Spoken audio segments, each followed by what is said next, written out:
Ei, pessoal, voltando agora, a gente vai falar sobre acessibilidade e desenho universal. Os conceitos de desenho universal e de acessibilidade.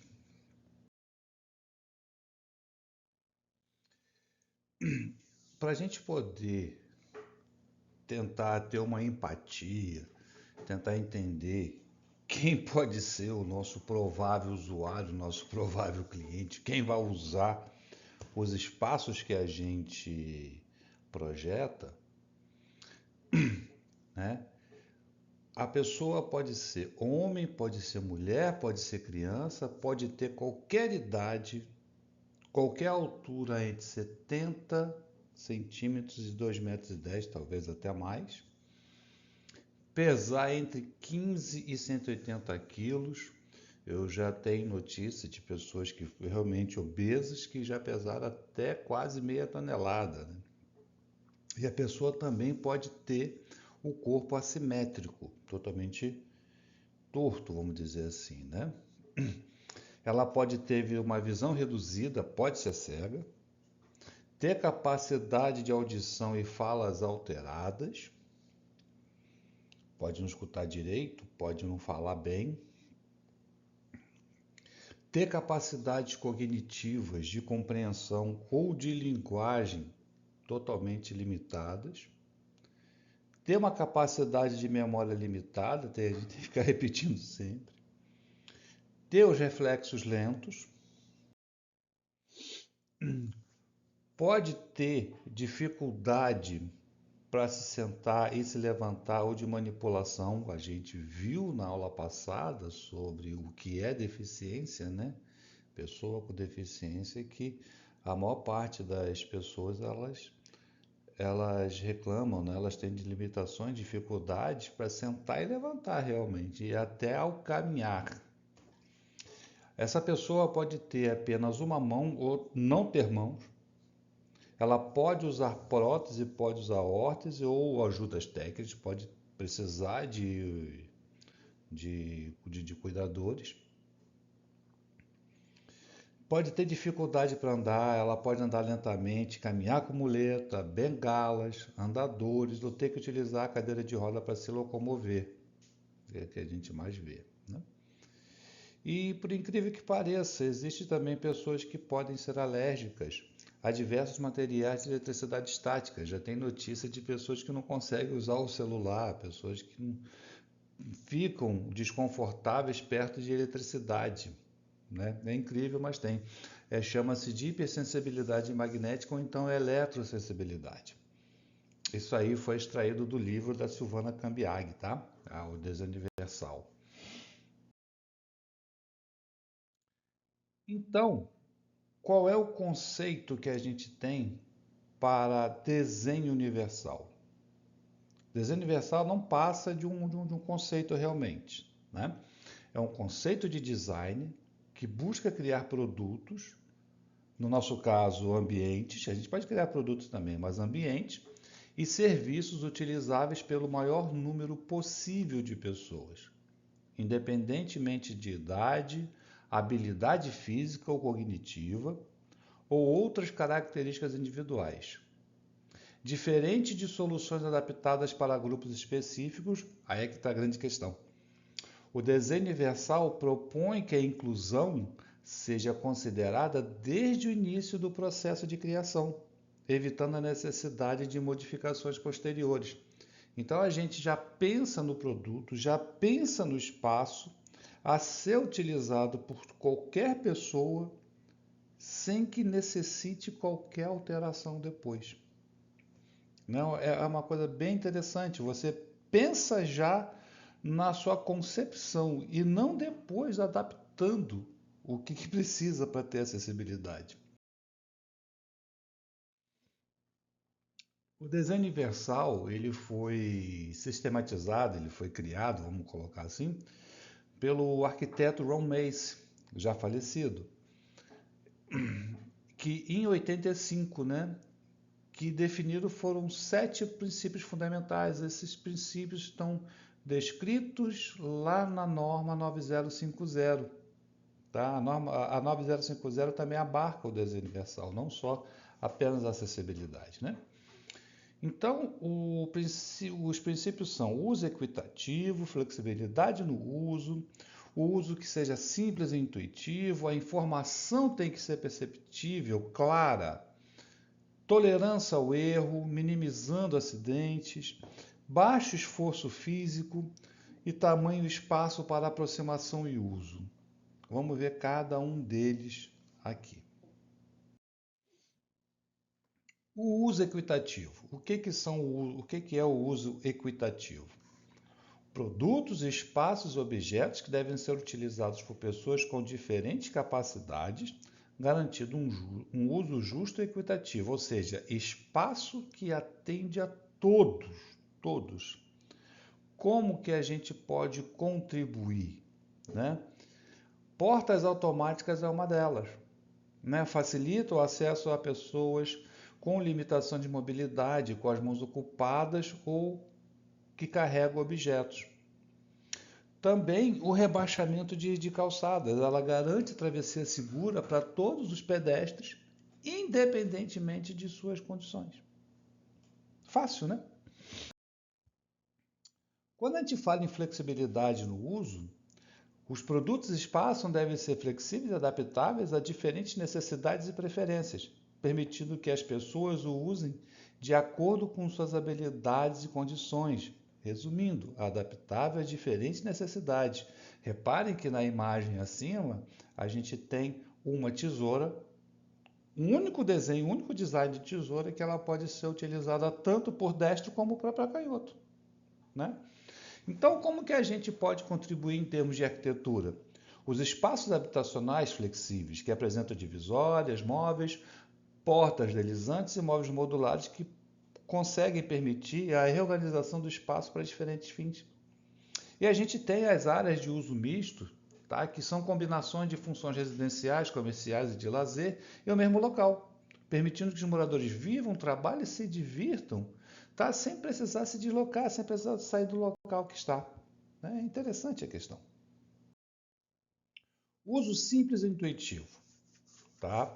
É o uso de produtos e espaços que deve ser claro e intuitivo, de fácil compreensão para pessoas de todas as idades e experiências. Ou seja, resumindo, fácil de entender e fácil de usar. Como que a gente contribui com isso? Rampas e elevadores. A instalação de rampas suaves e elevadores com botões acessíveis garante que pessoas com mobilidade reduzida possam circular livremente em edifícios e áreas públicas. A sinalização tem que ser clara e concisa. A utilização de placas com símbolos e informações claras em diferentes formatos, seja visual, tátil, sonora, facilita a orientação e compreensão do espaço. Eu fiz uma vivência uma vez com o pessoal daqui da arquitetura, os alunos da arquitetura, no qual uma menina se fez de cega. A gente vendava as pessoas e pedia para entrar nos prédios, andar nas calçadas, né?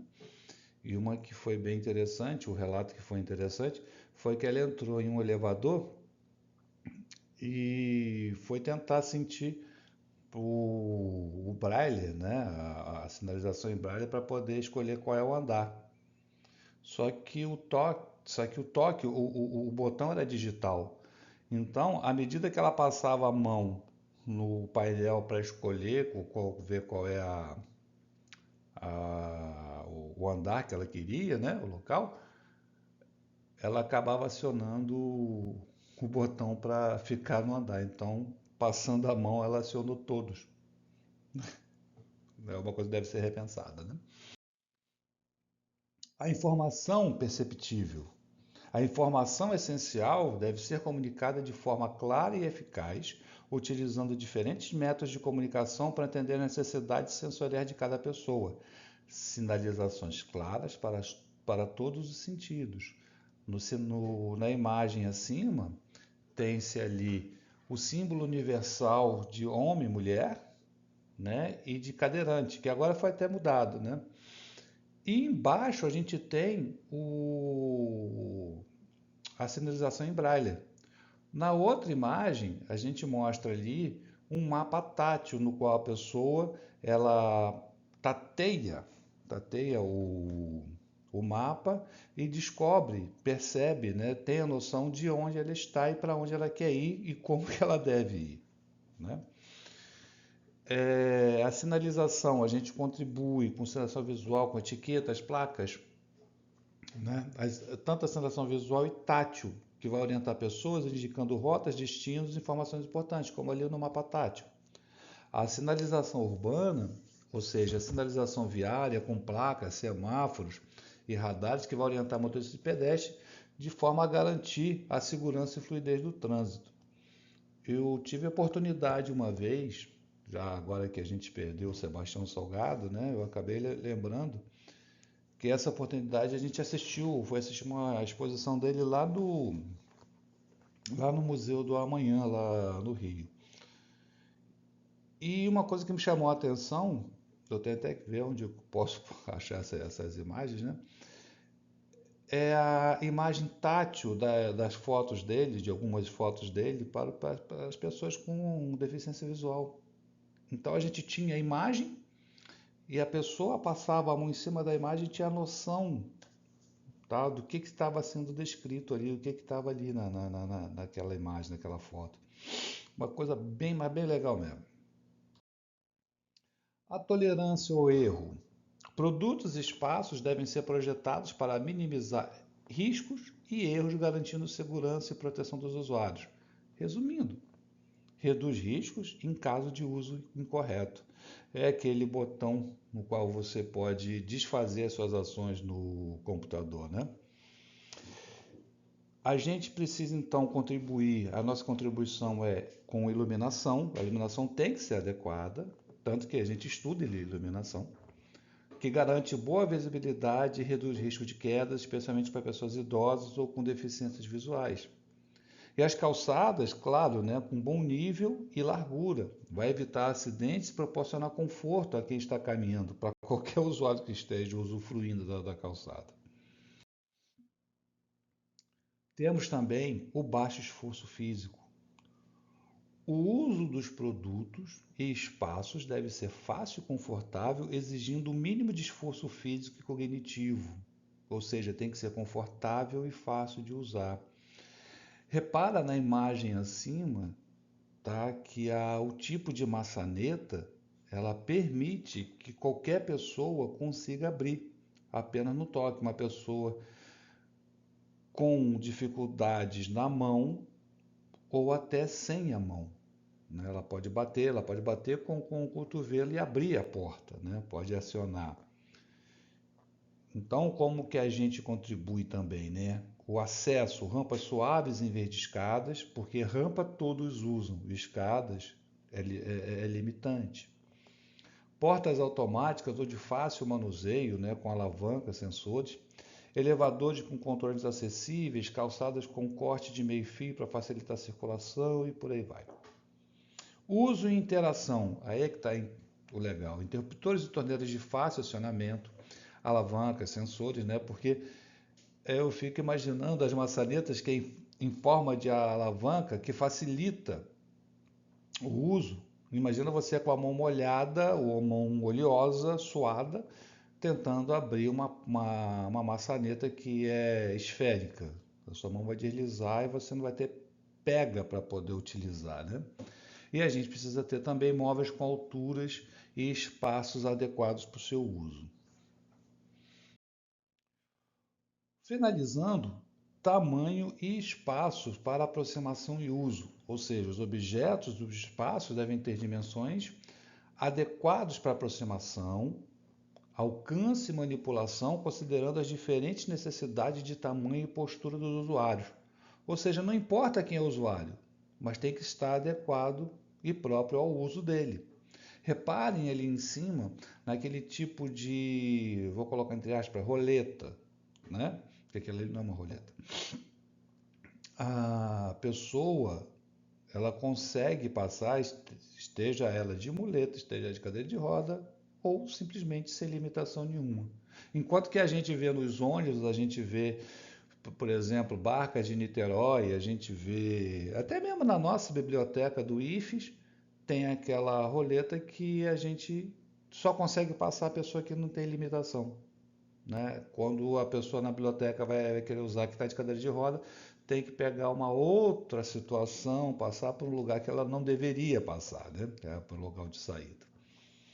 Então, infraestrutura, como a gente consegue contribuir com calçadas com rebaixamento, semáforos com sinalização sonora e visual, trilho de ônibus acessíveis, os espaços públicos, né, praças e parques com áreas de lazer acessíveis, banheiros públicos adaptados, áreas de convivência com assentos confortáveis, inclusive teatros, auditórios e qualquer outra situação no qual tem uma certa aglomeração, tem pessoas ali, aquela cadeira para obeso tem que ter uma porcentagem, tem que ter aquela cadeira de forma que qualquer use, então inclusive até obeso, né? E até o espaço para a pessoa com cadeira de roda. Então, perfeito. Isso é o conceito de desenho universal. Como a gente comentou, é apenas um conceito que a gente aplica. Agora, a acessibilidade, ela refere-se à eliminação de obstáculos que impedem a participação plena de pessoas com deficiência ou mobilidade reduzida em diversos contextos, como espaços físicos, de comunicação e tecnologia. Diferente do desenho universal, a acessibilidade ela vai envolver especificamente as adaptações.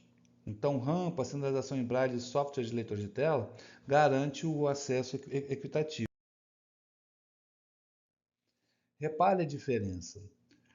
No primeiro desenho, no desenho da esquerda, ali eu tenho o conceito de acessível.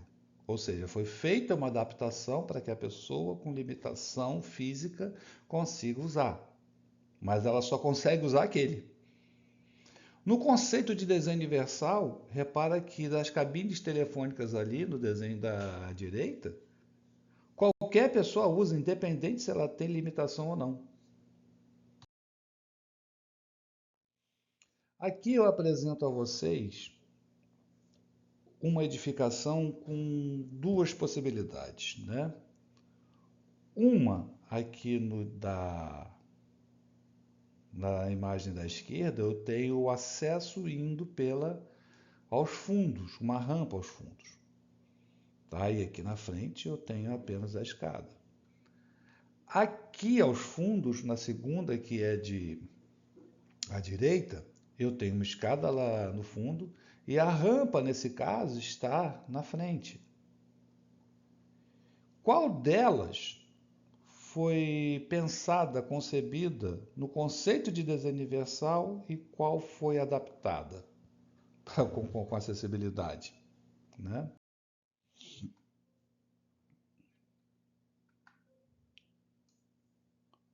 Não consigo voltar, não.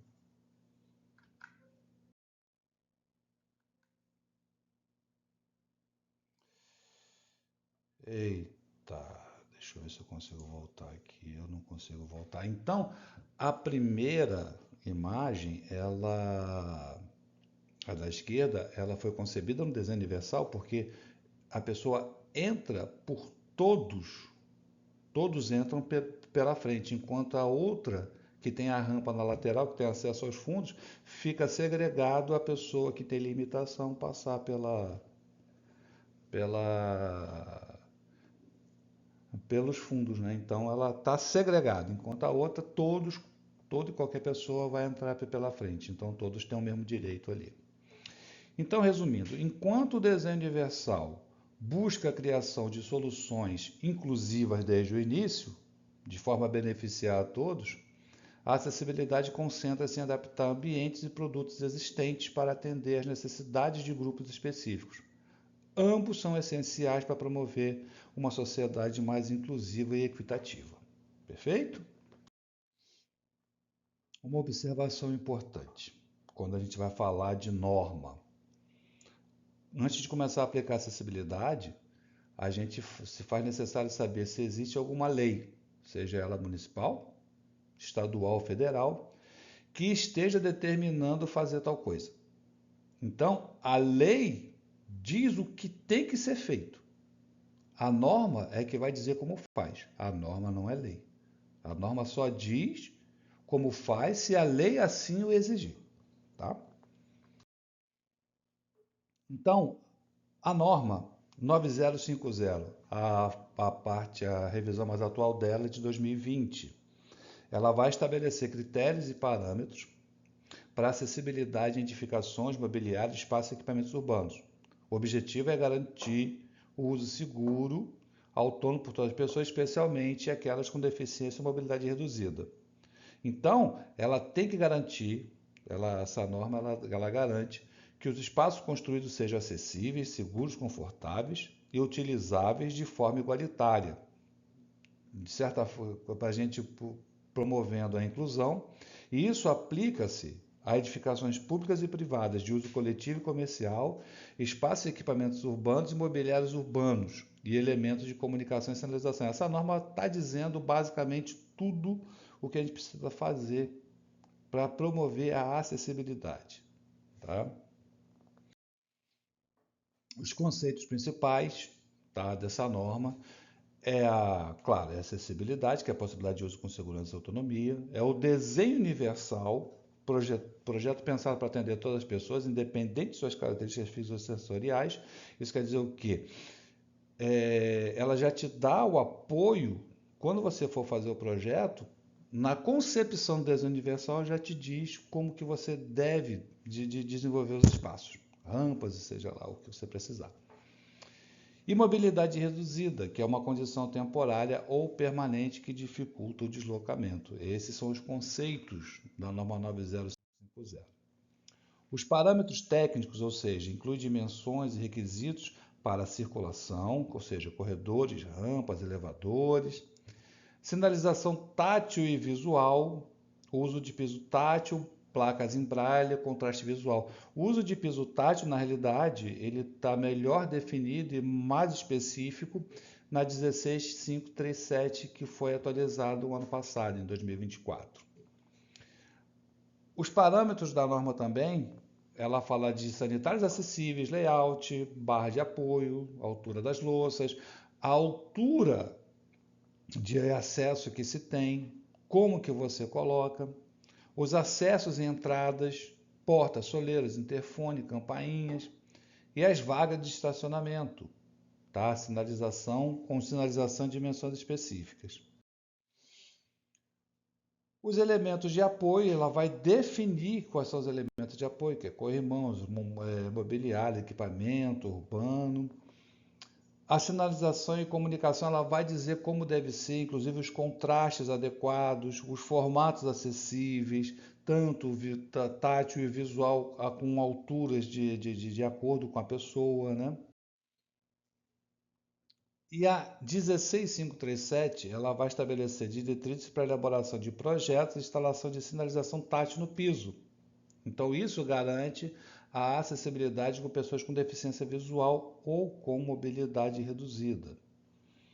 A norma ela vai definir os tipos de piso tátil, as dimensões, locais de aplicação e os requisitos técnicos para assegurar orientação segura e eficaz. A gente aqui no IFES estamos acabando de finalizar, estamos finalizando, né, a colocação de piso tátil, né? Tanto que eu tenho até um trabalho de TCC do pessoal do integrado que vai dar uma analisada e avaliada.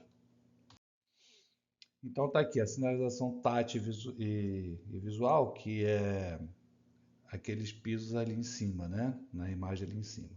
Então, orientar e alertar pessoas com deficiência visual, identificar por bengalas longas pelos pés e contrastes desníveis, elementos suspensos, rampas, degraus, escadas e rotas acessíveis, né? A gente vai sinalizando de forma que a pessoa com deficiência visual consiga se orientar pelo espaço sem acidentes.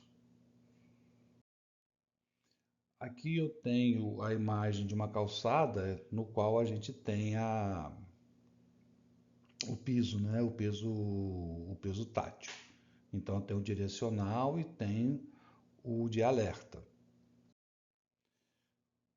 O de alerta é esse que tem esses círculos, né? E o direcional tem esses traços aí, né? Esses relevos em linha, né? Que dá a direção que a pessoa tem que seguir. Então a gente tem aí quais são as recomendações na norma em termos de padronização desses pisos. E também existe a questão do contraste. Aqui foi tirado da norma uma tabela no qual está dizendo qual cor é aceitável com outra cor para dar contraste.